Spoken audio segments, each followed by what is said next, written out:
September 22, 1943. Kofjord, northern Norway.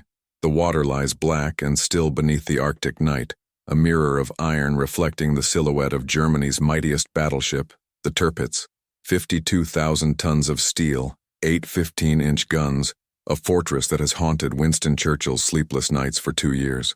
The Royal Navy has thrown bombers, destroyers, and carrier strikes at this beast. All have failed. Tonight something else approaches through the fjord's throat, something 48 feet long weighing 30 tons, crewed by 4 men who volunteered knowing they would likely never surface again. The British call them X-Craft. The Germans, when they finally understand what has happened, will call them Unterwasserteufel, underwater devils. But on this night, they are merely shadows beneath shadows, battery-powered whispers carrying 2 tons of Amatex explosive toward a target that represents not just naval supremacy, but the entire mythology of German invincibility. Lieutenant Basil Place, 22 years old, peers through the periscope. His hands are steady.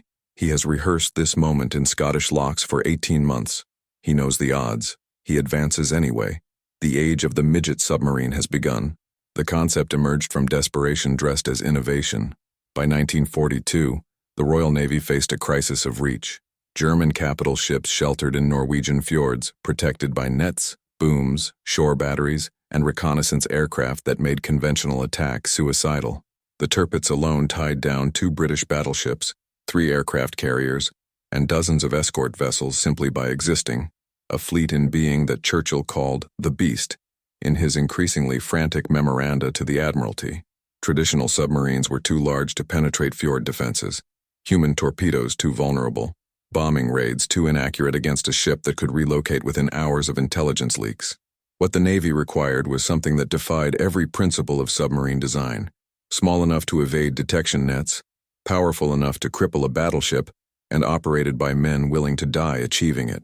The X-Craft program crystallized under Commander Cromwell Varley at HMS Varble, a training facility whose very existence was classified above top secret. The vessels themselves were engineering paradoxes. 48 feet of pressure hull containing a diesel engine for surface travel, an electric motor for submerged approach, diving planes that could be operated manually when machinery failed, and a wet and dry chamber allowing divers to exit at depth. But the true innovation lay in the weapon system. 2 crescent-shaped side cargoes, each containing 2 tons of Amatex high explosive with delayed fuses, designed to be dropped beneath the target's keel where hydrostatic pressure would amplify the blast. The X-Craft carried no torpedoes, no deck guns, no means of fighting.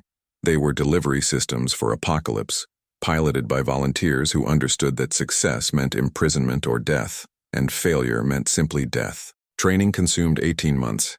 Crews practiced in Loch Cairnbawn, navigating blind through simulated nets, learning to trim the boat so precisely that a single man's movement could alter depth by 3 feet. They studied recognition photographs of the Tirpitz until they could sketch her superstructure from memory. They learned Norwegian phrases for interrogation scenarios. They wrote letters to be delivered posthumously. By September 1943, 6 X-Craft were ready, X5 through X10. Their target, Operation Source. Their objective, the death of the Tirpitz and her sister ship Scharnhorst. Their expected survival rate, calculated by Admiralty statisticians with brutal honesty, 11%. The passage to Norway revealed the operation's audacity through its logistics. X-Craft lacked the range to reach Kofjord independently. Their electric motors could sustain 4 knots for perhaps 80 miles before battery exhaustion. The solution was a towing operation of almost absurd complexity. Each midget submarine would be hauled across 1,000 miles of North Sea by a conventional submarine, connected by a nylon rope 200 yards long, with passage crews maintaining the X-Craft during transit before being replaced by attack crews for the final approach. For 6 days, the flotilla traveled submerged during daylight, surfaced at night to recharge batteries and pump bilges. The passage crews endured conditions that would break most men. Constant dampness, diesel fumes, the psychological weight of knowing that any depth miscalculation would result in the tow rope snapping, and the midget submarine plummeting to the seafloor with no possibility of rescue. Lieutenant Donald Cameron, commanding X6, spent those days refining the attack plan to near religious ritual. The approach would occur in 4 phases. Separation from the mother submarine 20 miles offshore, diesel approach to the outer fjord, submerged electric approach through the anti-submarine nets, placement of charges, and escape. Each phase carried specific failure modes that Cameron cataloged with engineer's precision. Net entanglement, battery depletion, compass deviation from the Tirpitz's magnetic field, discovery by patrol boats, depth charge attack, equipment failure, human error. The probability mathematics were apocalyptic, yet Cameron noticed something peculiar in his crew's behavior. As the odds worsened, their resolve strengthened. Engine room artificer Eddie Goddard volunteered to remain in the engine compartment during the attack, knowing that if the boat had to be scuttled, he would have no time to reach the escape hatch. Diver Richard Kendall requested assignment to the most dangerous task, exiting the craft underwater to cut through any net entanglement, because, as he explained with Yorkshire bluntness, someone has to do it, and I'm good at holding my breath. On September 20th, the flotilla reached the release point. The attack crews transferred in darkness, squeezing through wet and dry hatches while the North Sea surged around them. Lieutenant Basil Place, taking command of X7, shook hands with the passage crew commander. No words were exchanged. None were necessary. By dawn, 6 midget submarines were moving independently toward the fjords, each skipper navigating by dead reckoning and prayers that the intelligence photographs were accurate. The first casualty came before the attack began. X8, commanded by Lieutenant Jack Smart, suffered a catastrophic failure when one side cargo flooded during the tow, dragging the craft into an uncontrollable list. Smart surfaced, radioed the situation, and scuttled the craft before German reconnaissance could locate it. X9 simply vanished. Tow rope discovered severed. No wreckage, no survivors. The North Sea claiming 4 men whose names would appear on memorial plaques with the cruel notation, "Lost in operations." The mythology of invincibility began eroding before the mission commenced. For the remaining X-craft, the approach to Kofjord became an exercise in controlled terror. The Tirpitz lay 11 miles inland, sheltered behind 3 anti-submarine nets, each stretching 40 feet deep with mesh gaps too narrow for a conventional submarine.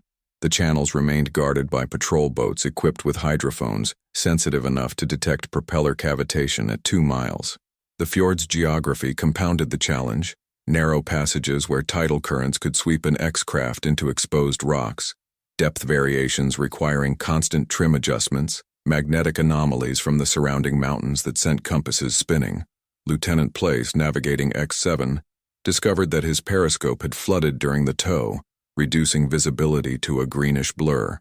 He continued anyway, steering by silhouette recognition and prayer.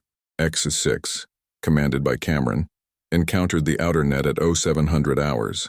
The gate stood open. A Norwegian ferry was scheduled to pass, but German security protocols required the gate to close within 7 minutes of any vessel's passage. Cameron made the calculation instantly: attempt passage in the ferry's wake, risking discovery but gaining entry, or wait 12 hours for the next scheduled opening and risk battery depletion. He chose aggression.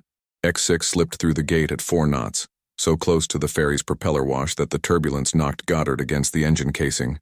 The gate closed behind them. They were inside the defensive perimeter. There would be no retreat through that barrier. Then X6's gyro compass failed. Cameron found himself navigating blind through a fjord system that his charts showed as a labyrinth of channels, each marked with German annotations he couldn't read, each potentially leading to dead ends or minefields. He surfaced the periscope, flooded like places, and steered by what little visibility remained, guiding 30 tons of explosive toward a target he could barely perceive, driven by a determination that transcended rational calculation. The psychological transformation occurred not in dramatic revelation, but in the accumulation of small impossibilities overcome. When X7 became entangled in an anti-submarine net at 60 feet, Place ordered the craft blown to the surface, accepted the risk of discovery, and simply drove over the net like a motorist mounting a curb.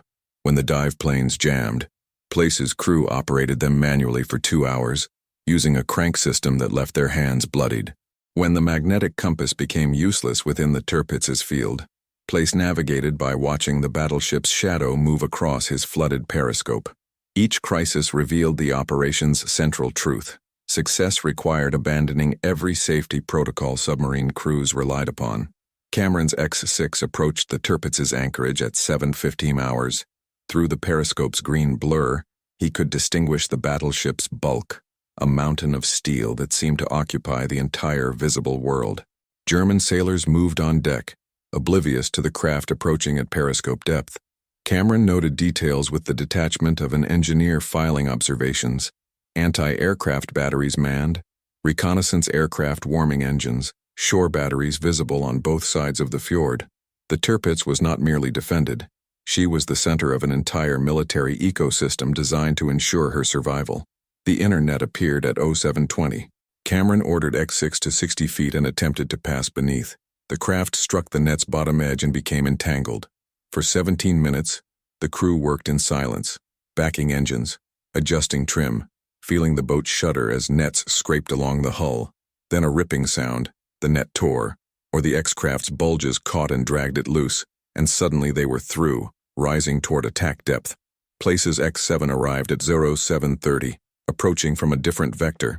His attack plan required positioning beneath the Tirpitz's B turret, but the battleship's anchorage was protected by a close mesh net, specifically designed to prevent exactly this maneuver. Place dove to 70 feet, deeper than his charts recommended, approaching the operational limit for the X-craft's hull, and discovered a gap near the seafloor where the net's weight had pulled it askew. He threaded the craft through that gap like a needle through fabric, surfaced to 30 feet, and found himself beneath the Tirpitz's shadow. The battleship's keel lay directly above him, close enough that he could distinguish individual weld lines through the periscope. Aboard the Tirpitz, Kapitän Zursay Hans Meyer reviewed the morning's security reports with the satisfaction of a man whose precautions had proved adequate for 2 years. 3 reconnaissance flights completed. Nets inspected. Hydrophone stations reported no contacts. The anchorage remained secure. Meyer's career had been built on vigilance. He had transformed the Tirpitz from merely a powerful ship into an untouchable fortress through obsessive attention to defensive detail. Anti-aircraft batteries could fire 12,000 rounds per minute. Shore batteries covered every approach vector. Nets formed concentric layers of protection. The fjord's geography provided natural barriers. British bombers had attempted 17 raids. 17 times they had been repelled. Meyer believed the Tirpitz invulnerable, not through arrogance, but through evidence. That belief began fracturing at 0745, when a lookout reported a periscope sighting 50 yards off the port bow. Meyer's first assumption, that a German patrol submarine had strayed into the restricted zone, lasted only seconds. No German submarine was scheduled in this sector. The intruder had penetrated nets specifically designed to prevent submarine access. Meyer ordered general quarters, alarm bells clanging through compartments where sailors had been eating breakfast. He ordered the destroyer Z-27 to investigate. He ordered depth charges prepared, but the periscope had already disappeared. Place, realizing he'd been spotted, dove X7 to 90 feet, dangerously deep, testing the hull's welded seams, and began the attack run. The procedure was mechanically simple. Position beneath the target, release side cargoes, activate time delay fuses, withdraw at maximum speed. The reality was chaos. The Tirpitz began moving, engines thrashing the water, attempting to relocate within the fjord. Place had to position X7 while the target maneuvered, calculating angles by instinct while the craft pitched in the battleship's propeller wash. At 0752, Place released both side cargoes. 2 tons of Amitex, enough explosive to vaporize a destroyer, settled onto the seafloor beneath the Tirpitz's keel. The time delay fuses were set for 1 hour. Place ordered emergency withdrawal, but X7's electric motor, strained beyond design specifications, could produce only 3 knots. The craft wallowed, barely maneuverable, while depth charges began detonating around them. Z-27 had arrived and commenced attack based on the lookout's sighting coordinates. The concussions knocked instruments off their mounts. Light bulbs shattered. Place's crew held their positions, no one speaking. Each man focused on the singular task of making the craft obey commands it no longer seemed capable of following. Cameron's X6 confronted a different impossibility. After penetrating the inner net, the craft developed a catastrophic list. Trimming pumps had failed, salt water contaminating the electrical system. Cameron could no longer control depth through normal means. The X-craft began porpoising wildly, surfacing long enough for German gunners to acquire the silhouette, then diving so steeply that Cameron feared he'd drive the bow into the seafloor. Each surfacing brought machine gun fire that sparked off the hull.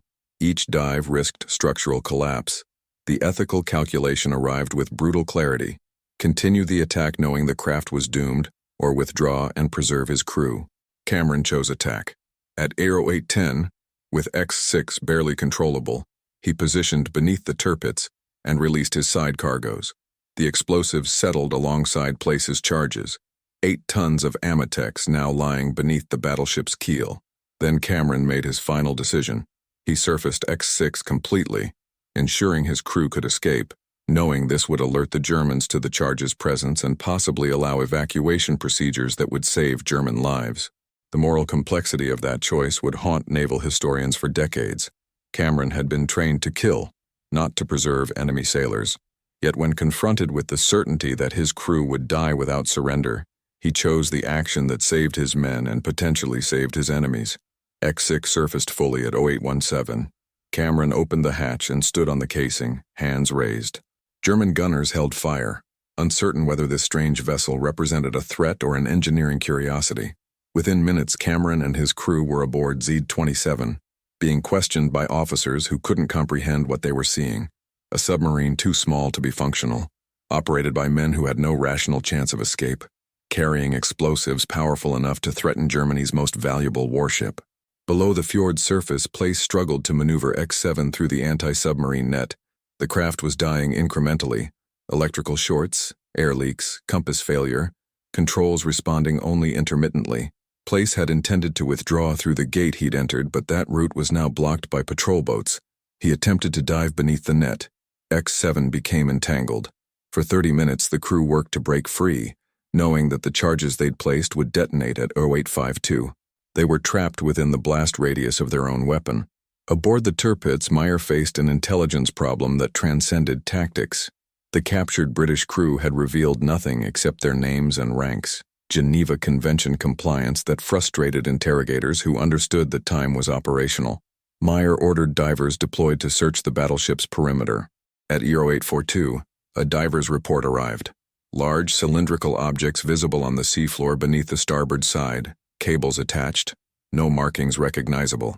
Meyer had 10 minutes to decide whether to evacuate 2,000 sailors from a battleship that couldn't be moved quickly enough to escape whatever those objects contained.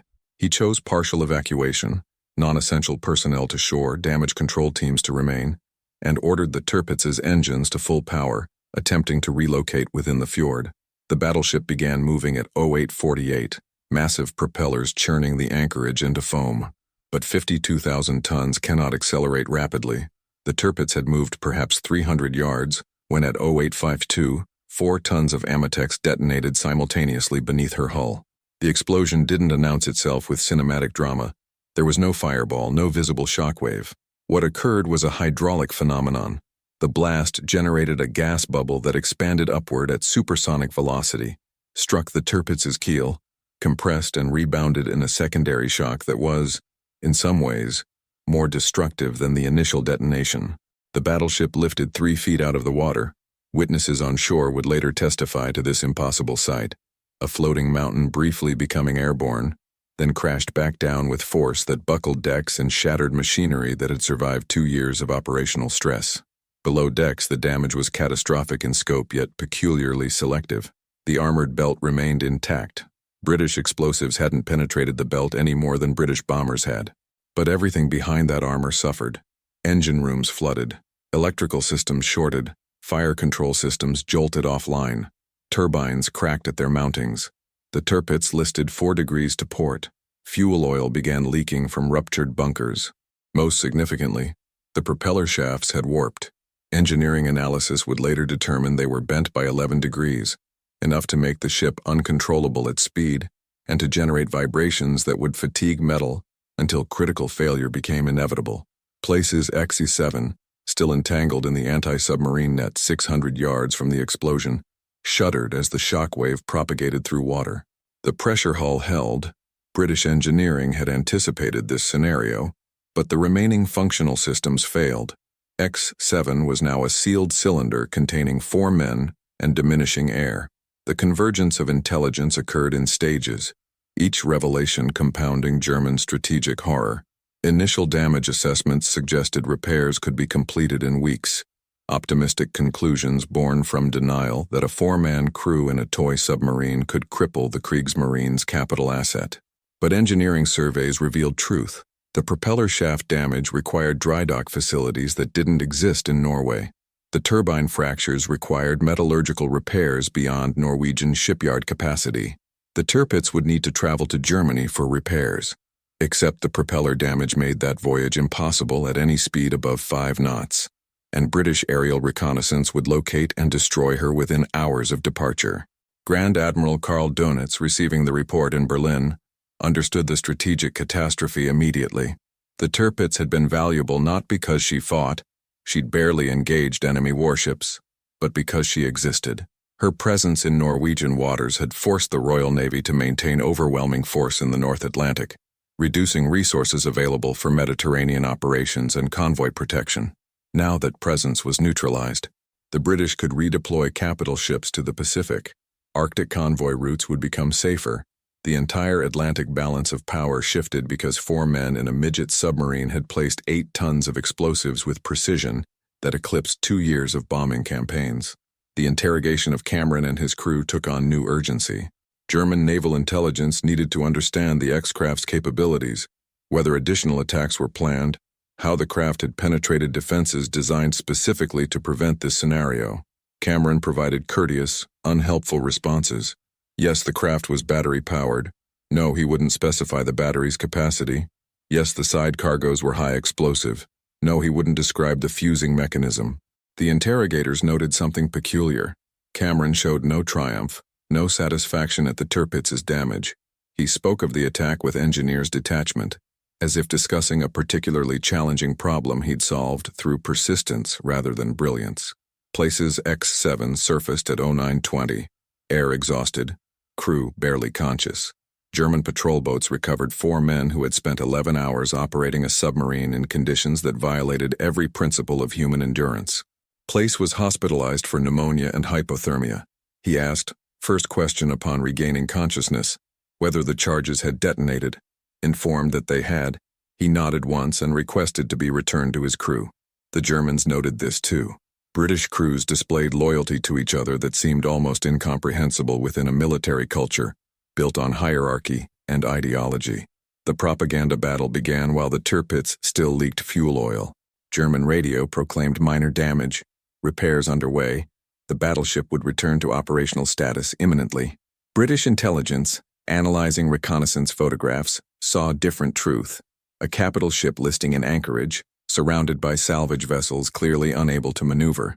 Churchill, receiving confirmation that Operation Source had succeeded, wrote in his diary with rare emotional vulnerability, "The beast is wounded, not dead, but no longer prowling." The preparation for what came next occurred in a context that neither side fully appreciated. The X-craft attack demonstrated that no anchorage was secure, no defensive perimeter adequate against determined crews and expendable vessels. The Germans reinforced fjord defenses with additional nets, acoustic sensors, and patrol boats, measures that addressed previous attack methodologies while remaining vulnerable to innovations they couldn't anticipate. The Royal Navy studied the operation's lessons. 4 X-craft launched, 2 reached targets, both successfully placed charges. The survival rate, Place and Cameron recovered alive, exceeded expectations. Plans began for expanded X-craft production, for operations against Japanese battleships in Singapore Harbor, for a new doctrine of submarine warfare that accepted casualties in exchange for strategic impact. But the deepest preparation was psychological. Naval warfare had operated under assumptions of symmetry. Battleships fought battleships. Submarines hunted merchants. Destroyers protected convoys. The X-craft demolished that symmetry.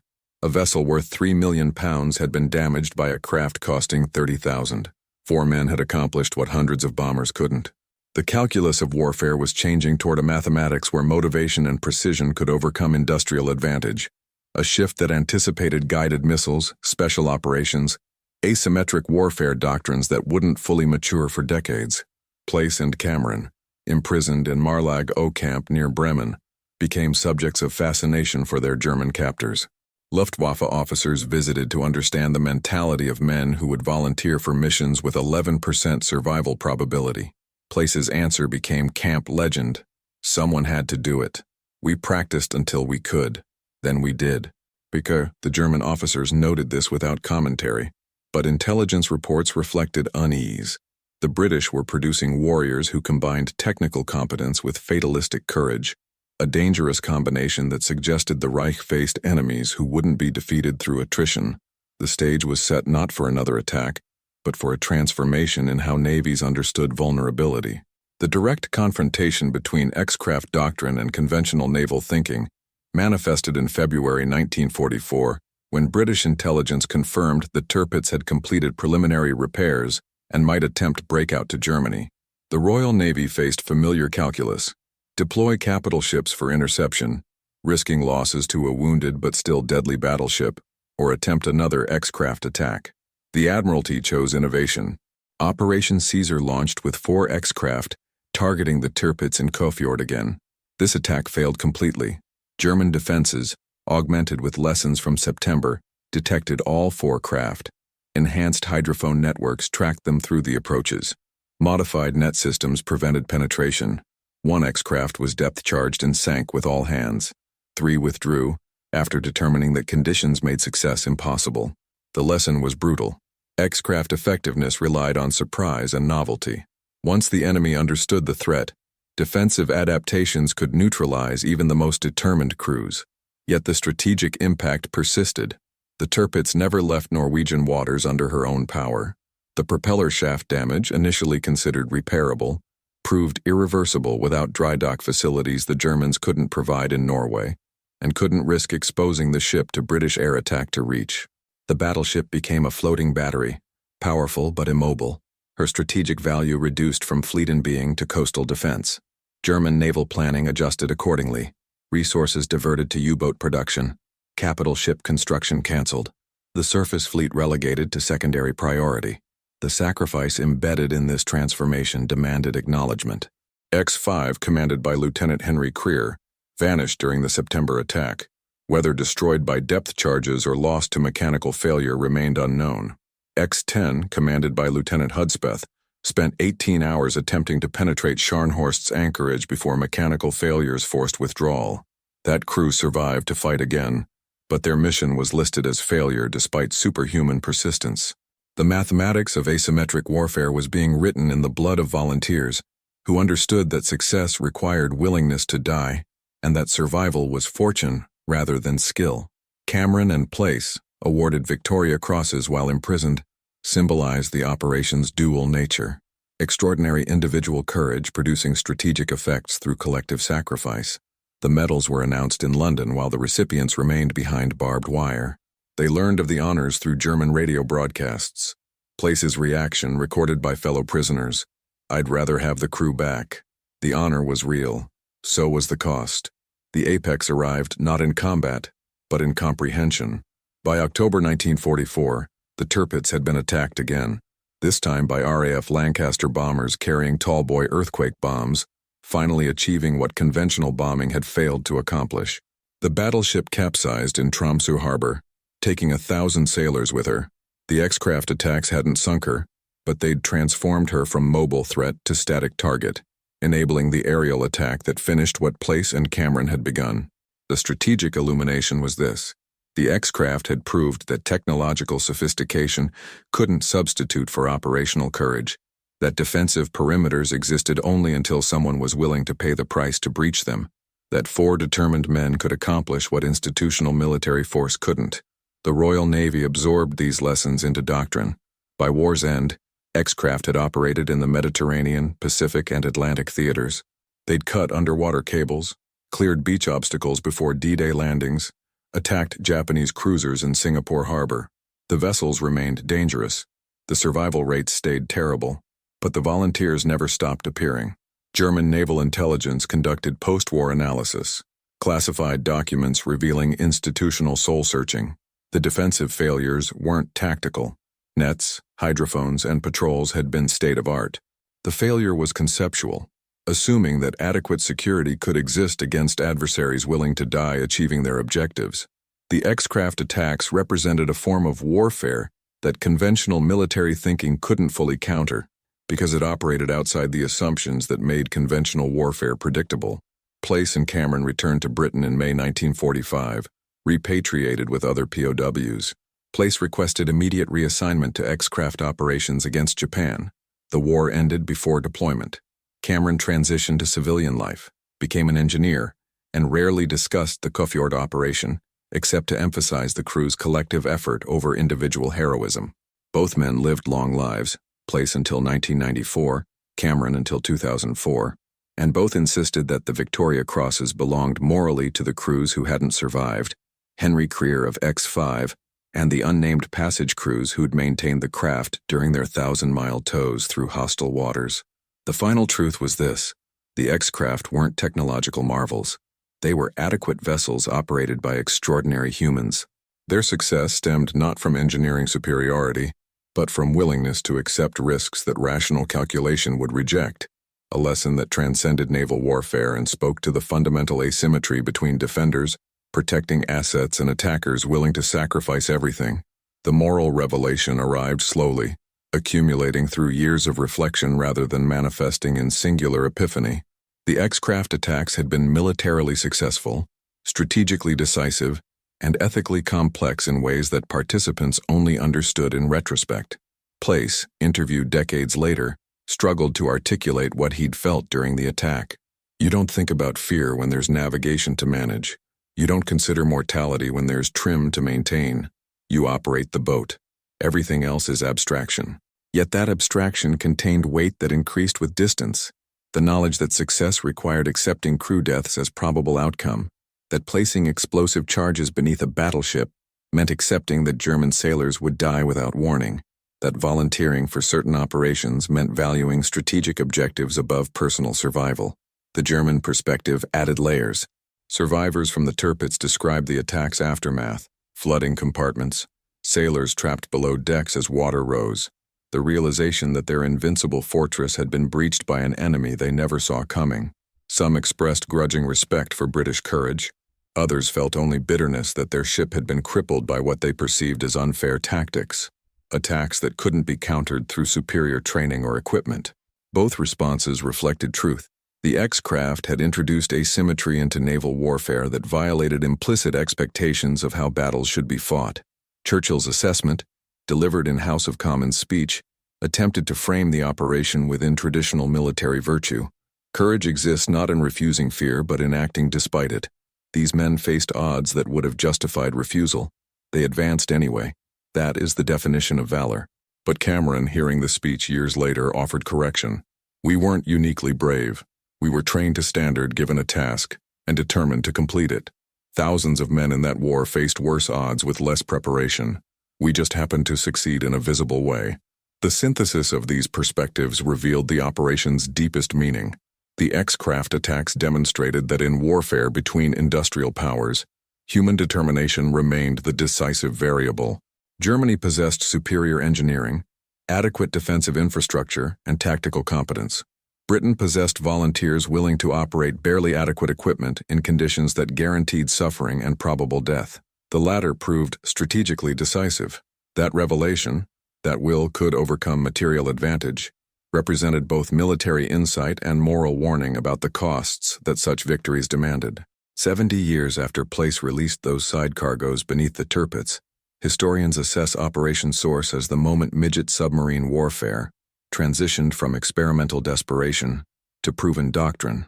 The X-craft program directly influenced American, Soviet, and later submarine development. Vessels designed to penetrate harbors, attack anchored targets, and accomplish missions where conventional submarines couldn't operate. Modern special operations forces study the Kofjord attack as case study in asymmetric warfare. Small teams using specialized equipment to achieve strategic effects, disproportionate to their size. The technical lessons proved durable, but the human legacy resists clean summary. Place never fully recovered from the pneumonia contracted during those 11 hours in X7's failing hull. Cameron carried hearing damage from depth charge concussions for the rest of his life. The crews who didn't return, Henry Creer, the men of X9, the sailors killed when the Tirpitz was finally sunk, remain memorialized in submarine service traditions that honor sacrifice without glamorizing the violence that necessitated it. The X-craft themselves, those that survived, ended their service quietly. Most were scrapped immediately post-war. One X-24 survives in the Royal Navy Submarine Museum, maintained as artifact of an era when submarine warfare still included possibility of face-to-face courage rather than button-press annihilation. Visitors look at the cramped hull, the basic instrumentation, the impossibly small crew compartment, and struggle to imagine 4 men operating this device in combat conditions. The physical space doesn't lie. Everything the veterans described was true. The final accounting resists triumphalism. The Tirpitz was neutralized. Strategic success. Over 1,000 German sailors died when she capsized. Human cost. Place and Cameron survived and prospered. Fortune. Henry Creer and his crew vanished without trace. Sacrifice. The British demonstrated that defensive superiority could be overcome. Tactical innovation. The Germans learned that no anchorage could guarantee safety. Operational adaptation. The mathematics balanced imperfectly, as mathematics of warfare always does. What endures is this. In September 1943, small groups of volunteers proved that courage and competence could overcome industrial advantage, that strategic impact wasn't monopolized by large forces with superior equipment, that human determination remained warfare's decisive variable. They arrived in vessels 48 feet long. They departed having changed how navies understood vulnerability and how nations calculated the costs they were willing to pay for strategic objectives. The Dwarf submarines didn't just damage a battleship. They redefined what was possible when humans decided that possible meant necessary.